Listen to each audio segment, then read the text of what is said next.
Hi there, ये MGT 503 principles of management की short lecture series का 17th लेसन है। इसके अंदर आपको मेन पॉइंट करवाए जाएंगे और ये स्लाइड भी आपसे शेयर की जाएगी। इसके अंदर थोड़ा सा रिकैप भी शामिल है सेशन नंबर 16 का। So managerial decision making in POLC के पर्सपेक्टिव के अंदर डिसीजन मेकिंग ही बेसिकली मैनेजिंग है, यानी कि डिसीजन मेकिंग सिनोनिमस है मैनेजिंग के। सो कुछ क्वेश्चंस हैं हमारे पास planning, organizing, leading, control and assurance के, और यही जो है वो पोल्का है।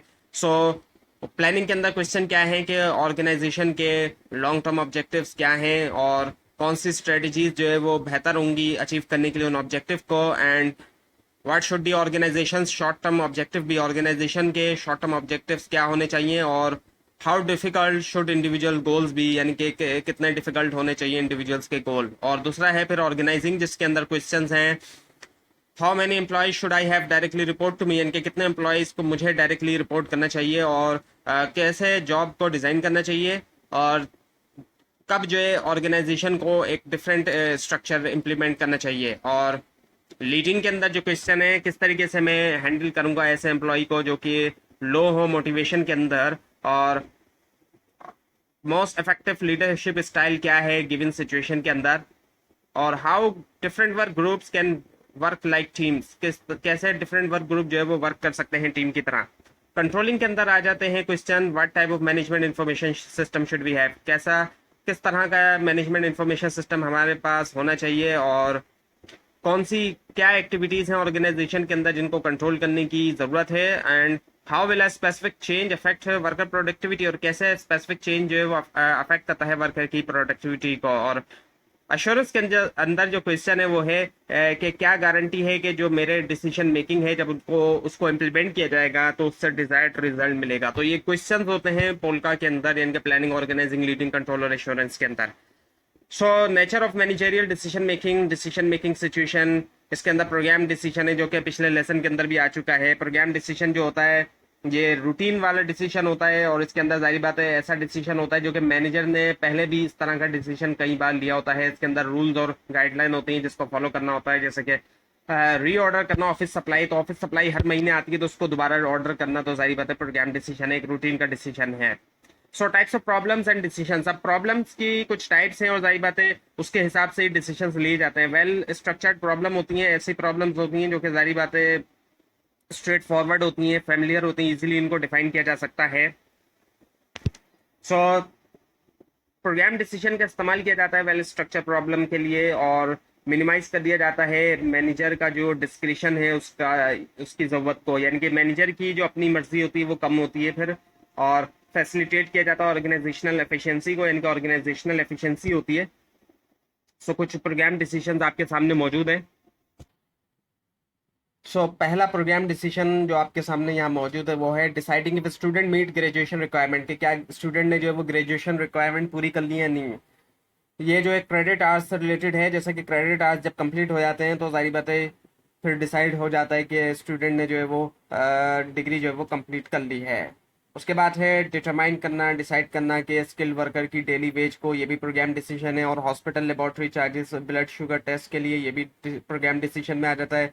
Customer wanting to return purchase product, ये भी डिसीजन प्रोग्राम डिसीजन में आ जाता है। और रीऑर्डर करना किचन सप्लाई को एक रेस्टोरेंट में, तो ये तमाम प्रोग्राम डिसीजन है जो कि रूटीन के डिसीजन है, और जाहिर बात है जो कि ऐसे डिसीजन है कि बार बार होने वाले डिसीजन है, पहले से रूल्स और गाइडलाइंस मौजूद हैं इनके लिए। नॉन प्रोग्राम डिसीजन होते हैं, सारी बात है ये भी आपको पहले बताया गया था। ये अनयूजुअल किस्म की सिचुएशंस होती हैं और पहले से कोई भी इसमें रूल्स और वगैरह मौजूद नहीं होते हैं, और डिसीजन जो है वो बेस करते हैं इन्फॉर्मेशन के ऊपर, मैनेजर की इंट्यूशंस और जजमेंट के ऊपर। और इसकी एग्जाम्पल अगर हम लें तो जारी बात है ये है कि क्या फर्म को नई टेक्नोलॉजी में इन्वेस्ट करना चाहिए। टाइप्स ऑफ प्रॉब्लम और डिसीजन को हम देखें तो पुअरली स्ट्रक्चर्ड प्रॉब्लम, ऐसी प्रॉब्लम जो कि बिल्कुल नई है, अनयूजुअल है, जिसकी इंफॉर्मेशन जो है वो क्लियर नहीं है, एम्बिगियस है, इनकम्प्लीट है, मुकम्मल नहीं है। नॉन प्रोग्राम डिसीजन का इस्तेमाल किया जाता है जब कभी भी पोअरली एड्रेस प्रॉब्लम हो, और इसके अंदर क्या होता है कि कस्टमर रिस्पॉन्स होता है, जाहिर बात है कस्टमर रिस्पॉन्स होता है, और ये ज़्यादा फ्रिक्वेंट होती है, ज़्यादा पाई जाती है अमंग हायर लेवल मैनेजर्स। जो हायर लेवल मैनेजर्स होते हैं उन्हीं के दरमियान इस तरह की ज़्यादातर प्रॉब्लम्स होती हैं। अगर नॉन प्रोग्राम डिसीजन को अगर हम लें तो वो कौन कौन से होते हैं। सिलेक्ट करना एक आर्किटेक्ट को ताकि वो डिजाइन करे नया मैन्युफैक्चरिंग प्लांट, ये जो है नॉन प्रोग्राम डिसीजन है। इन्वेस्ट करें या ना इन्वेस्ट करें नई टेक्नोलॉजी में, ये भी है। और शट डाउन कर दिया जाए या इन्वेस्ट किया जाए जो मनी लूजिंग डिवीजन है ऑर्गेनाइजेशन का, ऐसा डिवीजन जिस पे नुकसान हो रहा है, तो ऐसा हिस्सा ऑर्गेनाइजेशन का जो कि नुकसान में जा रहा है, क्या उसको बंद कर दिया जाए या उसके अंदर उसको इन्वेस्ट किया जाए ताकि जाहिर बात है वो प्रॉफिटेबल हो जाए।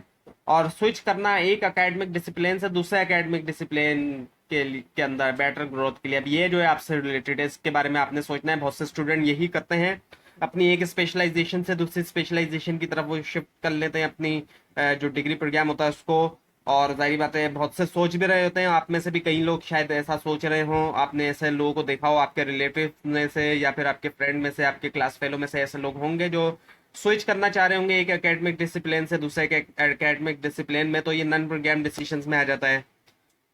सो types of problem, types of decisions and level in the organisation. So well structured problem होती है तो जाहिर बात है प्रोग्राम डिसीजंस होते हैं, और नॉन इल स्ट्रक्चर्ड प्रॉब्लम होती है तो नॉन प्रोग्राम डिसीजन होते हैं। और अगर हम लेवल की बात करें तो ऑर्गेनाइजेशन में टॉप लेवल के ऊपर, जितने ज्यादा हम टॉप लेवल पे जाएंगे नॉन प्रोग्राम डिसीजन, और लोअर लेवल के ऊपर हम जाएंगे तो प्रोग्राम डिसीजन हमें मिलते हैं। So nature of the managerial decision making, इसमें एलिमेंट ऑफ रिस्क है। अब एलिमेंट ऑफ रिस्क का क्या मतलब है? इस बात की पॉसिबिलिटी होना कि जो डिसीजन चूज किया गया है उससे जो है वो नुकसान होगा, ना कि जो इंटेंडेड रिजल्ट है वो मिले, तो उसको हम कहेंगे एलिमेंट ऑफ रिस्क। तो जितना ज्यादा पॉसिबिलिटी हो कि नुकसान होगा इंटेंडेड रिजल्ट के मुकाबले में, तो उतना ज्यादा रिस्क है। और जितनी कम पॉसिबिलिटी होगी कि नुकसान होगा तो उतना कम रिस्क है।